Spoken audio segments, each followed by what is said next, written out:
Hey guys, so today I'm making an Egyptian leaf called Molokhia, and I put a little onions in it, and I will add some chicken after.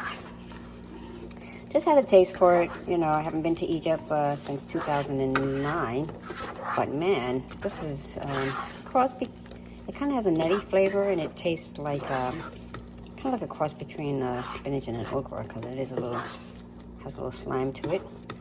Either you love it or you don't. I happen to love it. So yeah, that's what my dinner is going to be today.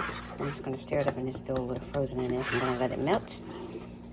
It's really healthy for you. So we'll let that simmer down, and I'll come back a little later to it.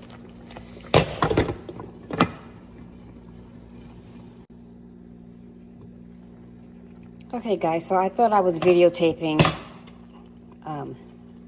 I was recording when I put the chicken in, but first I baked the chicken in the oven with my Moroccan spices.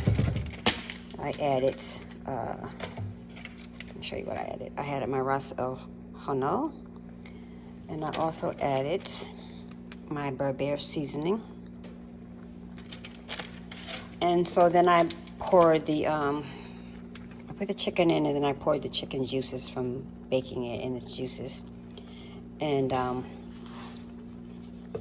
pour that in here with my Molokhia. So yeah, it's already done. I'm just gonna let it simmer a little bit more, and I'll probably put it in a bowl to eat it. The chicken is really tender; it's falling off the bone. But yeah, we'll let it simmer down a little bit more. And I wish that video would have come up, because that was a really good video. But anyway, that's okay. It is what it is. And so now, can't wait to taste it. I know it's going to be delicious. So let me just see what that tastes like. Put that over here to cool off for a minute. And put the top back on and let it simmer some more. Let it simmer on low until it's done. So there you have it, guys. Very lovely, decent bowl of Molokhia with chicken. Look at that. This will last me a couple of days. So I'm going to enjoy it.